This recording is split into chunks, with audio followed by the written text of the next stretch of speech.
Hey guys, welcome back, it's Ripe again. In today's story, a neighbor dug out an illegal lake on my property and claimed that he got permission from the city for it. Here is what actually happened. And the first one is titled, Malicious Compliance on Trespasser. My friend is a police officer and he pulled over a free man on the land. Quick and dirty explanation, free men on the land, also freemen of the land, the freeman movement or simply freemen, are a loose group of individuals who believe that they are bound by statute laws only if they consent to those laws. They believe that they can therefore declare themselves independent of the government and the rule of law, holding that the only true law is their own interpretation of common law. So basically, the guy was speeding, going about 30 over the limit. It was also raining quite hard. My friend pulled him over and asked for the guy's license, insurance and registration. The guy had none of this. He said he refused to carry those things on him as he had not complied with those provincial laws. He stated his beliefs need to be respected. After a bit of arguing back and forth,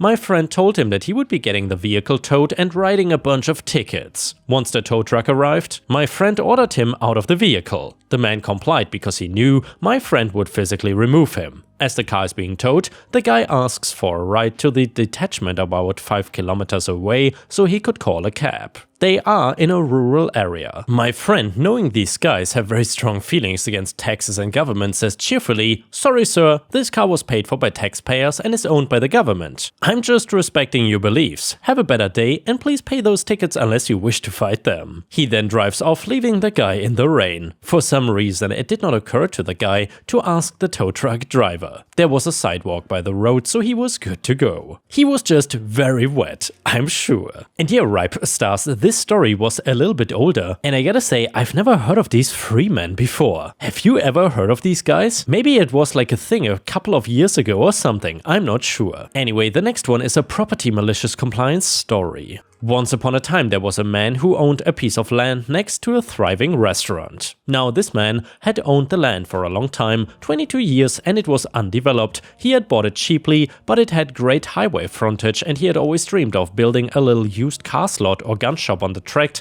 as his retirement pastime. Now, the man had the tract zoned as a commercial lot when he bought it, but when news leaked about the upcoming development, the restaurant owners petitioned the zoning board to overturn the commercial zoning and reinstitute the original agricultural zoning. By the way, all land in the mythical state of Kentucky is zoned as agricultural by default. This was unfair, illegal, and generally rude, but the restaurateur's brother was the county zoning commissioner, so things naturally turned against our would-be entrepreneur.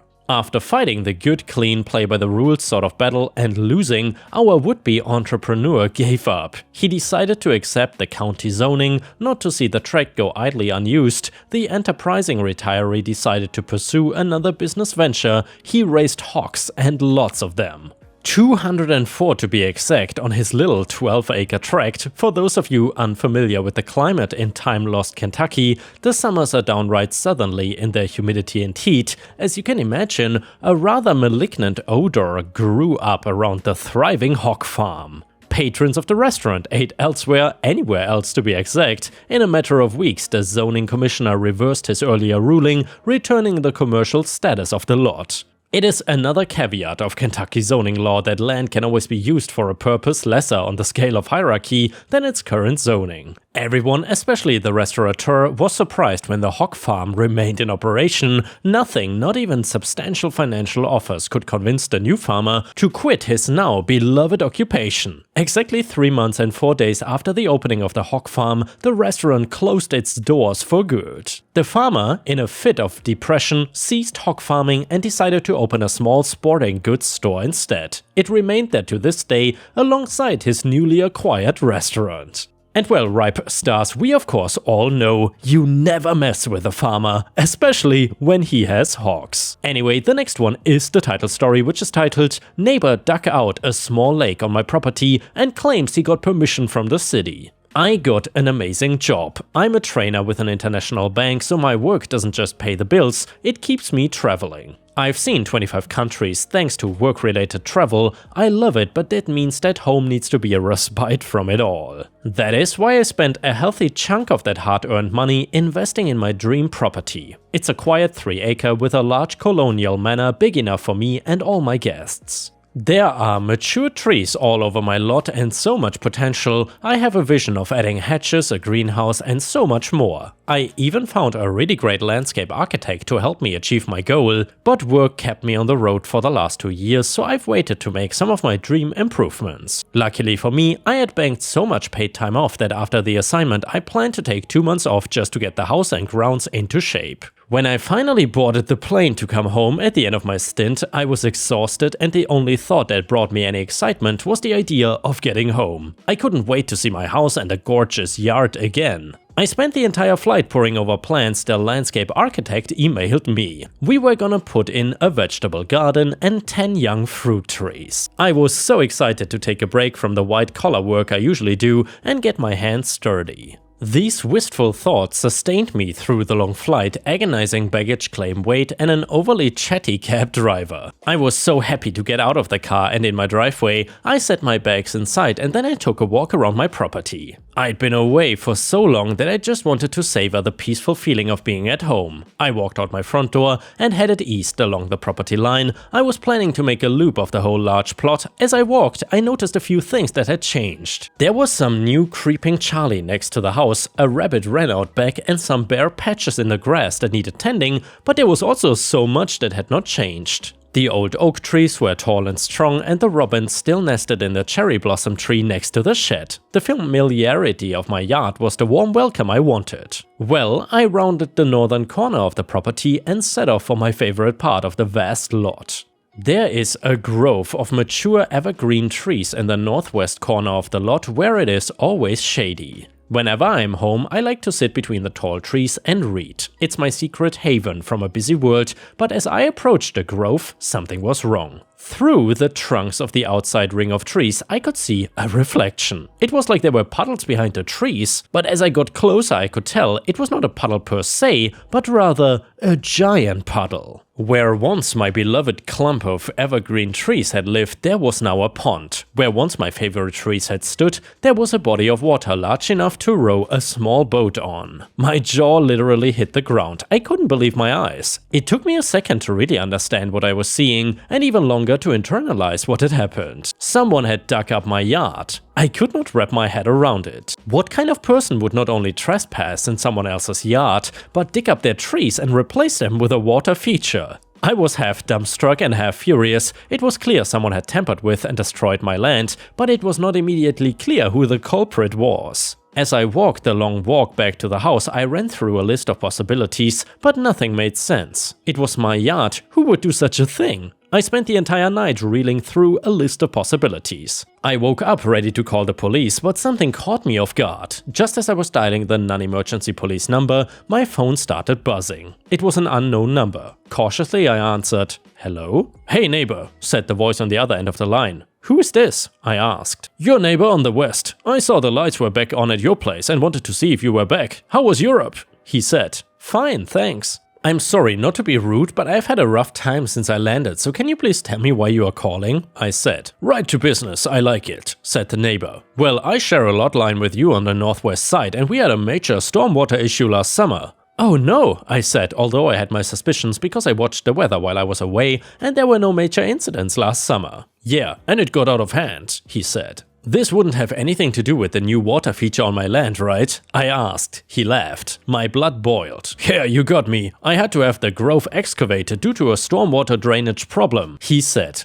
I could not believe the gall of this guy. I was about to call the cops about that. "And what gave you the right to dig up my land without even consulting me?" I said. "Whoa, you don't need to call the cops. Like I said, it was an emergency and I went to the city. I got everything sorted out," he said with an attitude. "I would love to see those records. You had no right to dig on my property without calling me, whether you had the city's permission or not," I said. "Hey, there's no need for that tone. I reached out to you once I knew you were home," he said. "Yes, but not before digging up an entire grove of trees in my yard and replacing them with a little lake," I said, having fully lost it with this guy. "Seriously, I will need to see those records." "Why don't you send them over?" "Yeah, right, I've gotta go, bye," the neighbor said, abruptly ending the call. Ah, I yelled at my blank phone screen. I couldn't believe the nerve of this jerk. I didn't believe that he had the authority to dig up my yard without my consent. A few hours later, I got an email from the neighbor with 2 attachments, his alleged supporting documents. The first was a letter from the city hall citing the stormwater issue as the cause of digging a retention pond.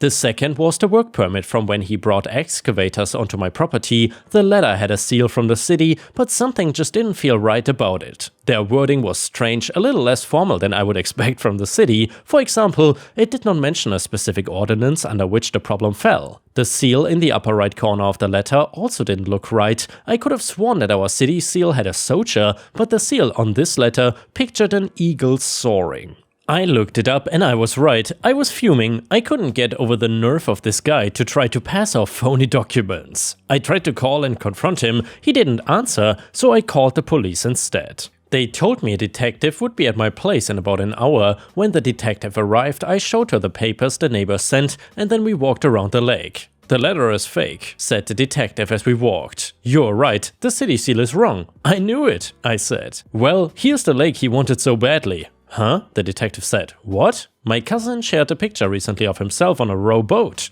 "I swear the background looked just like this lake," the detective said, and then she pulled out her phone and found the photo. And sure enough, her cousin was sitting in a boat on my lake. "How did he get this photo?" I asked. "He said he was checking out a new rowboat rental for the afternoon," she said. "Hold on," I said. This just got so much worse. So my lunatic neighbor broke into my yard with a fake letter, dug a retention pond, and then started charging people to use the pond, aka lake? I can't say for sure without running down every lead, but yes, that's how it looks. The detective left, but not without first assuring me that she'd be following up with the neighbor and giving me the phone number of a lawyer she went to school with. "Just in case," she said, and I couldn't help thinking that she might be onto something. I called the lawyer and then made an appointment. Their website mentioned an amazing track record with property damage lawsuits, so I felt good. My lawyer was a shark. They had so much experience with this type of case that I was shocked. We were going forward with a lawsuit against a neighbor, which alleged that he trespassed, destroyed my property,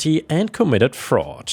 Actually, I wanted to settle the case quietly, but the neighbor was anything but quiet, so the case ended up in court. My lawyer told me it was the best scenario for us though, and they were right. In the courtroom, my lawyer worked magic. They called multiple expert witnesses who all supported our case. First, an environmental expert outlined how bad for the local ecosystem it is to cut down that many mature evergreens. Next was a document expert who tore the forged letters to shreds with their analysis. And finally, the judge had no choice but to rule in my favor. The neighbor was found guilty of trespassing, destruction of property, and even forgery. He ended up having to pay a hefty fine to cover the damages and legal fees I suffered thanks to him. The entire situation was such a fiasco that I don't even like to remember the legal drama, but I do love my yard now. Every time I walk through my large piece of property, I cannot help but smile because I bought it, fought for it, and now it is peacefully all mine. And now let's move on to the next story. It starts like this. I'm writing this post on behalf of my elderly father who had a really bad run-in with his local HOA. Now, my dad was always a hard worker and got his first job at like 14 years old and never stopped working until he was in his 60s. He was the guy working 3 jobs to make sure that his family never had to suffer, and we appreciated him for it.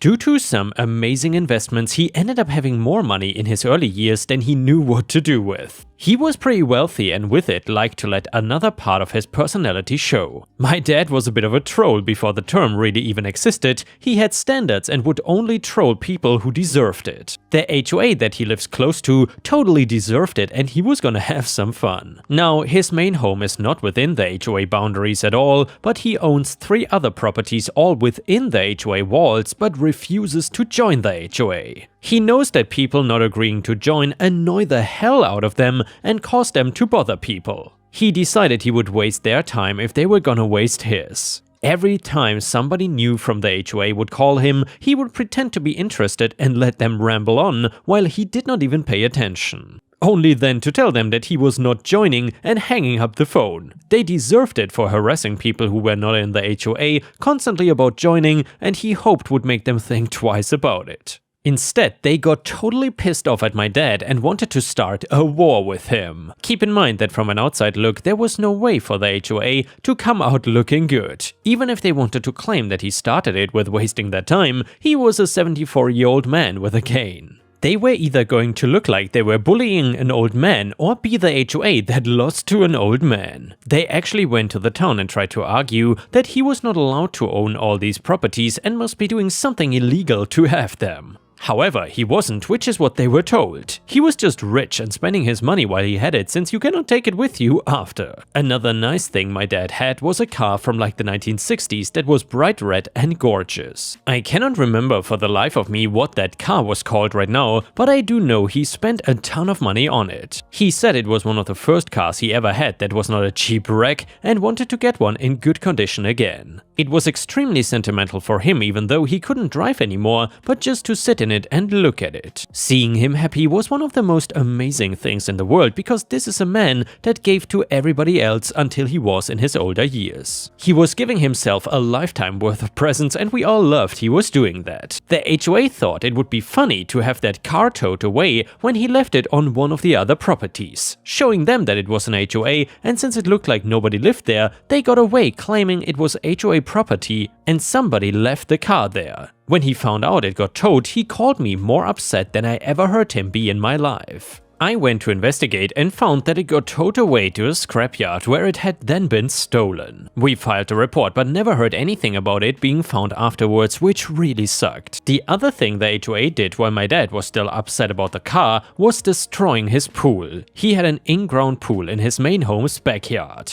And while we were gone, they managed to drain the pool and then took what my best guess is a jackhammer to the foundation of it. It was ruined, and by this point I was getting really pissed off. My dad went from happy to miserable, and these were the people to blame. I wanted him to file a lawsuit, but he said that in his age he did not feel like fighting some long legal battle. However, that changed once the HOA tried to sue him for not agreeing to join them. Their claims included things like the car being stolen and the pool being destroyed. Their argument was that him not being a part of the HOA meant bad people were being attracted to steal and damage the neighborhood. That without the strength of everybody being a member, he was putting everybody in danger. My dad not only got a lawyer to defend him, but to turn the HOA claims back onto them with proof that they were the cause of everything they mentioned. That the entire thing was a complete sham into scaring people into thinking the HOA would make them safe and pinning everything on my father. What the HOA did not know is that we had proof they did both of these things, and my dad just did not want to act on them until now. With all of his money, he was of course going to install cameras around his properties, especially since 3 of them didn't always have people living in them and he couldn't check on them often. The HOA president was so stupid that he actually showed up himself for both the towing and the destruction of the pool.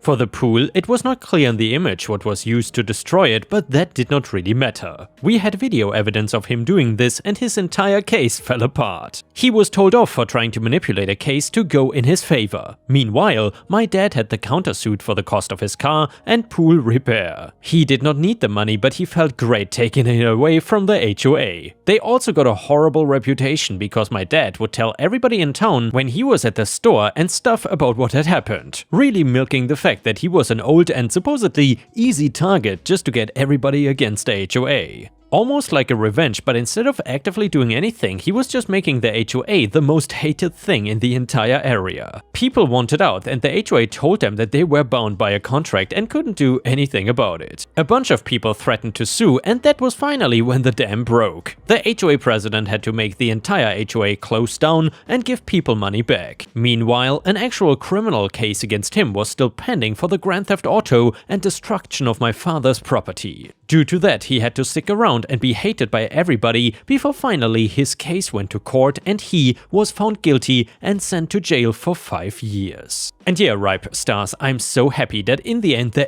HOA president definitely got what he deserved. Honestly, I'm kind of getting tired of these HOA bullies that just think they can do anything and everything and there are no consequences for them. It's really time for people to fight back against injustice. And yeah guys, if you cannot get enough of my content, please don't forget to check out my podcast by searching for Ripestories on all major podcast platforms such as Spotify, Apple or Google Podcasts. Furthermore, you can find find bonus content by going to patreon.com/ripeyoutube or by clicking the join button here on YouTube. For a small monthly fee, you will get access to dozens and dozens of exclusive videos you won't find anywhere else. Thank you so much for watching, and I hope to see you again tomorrow.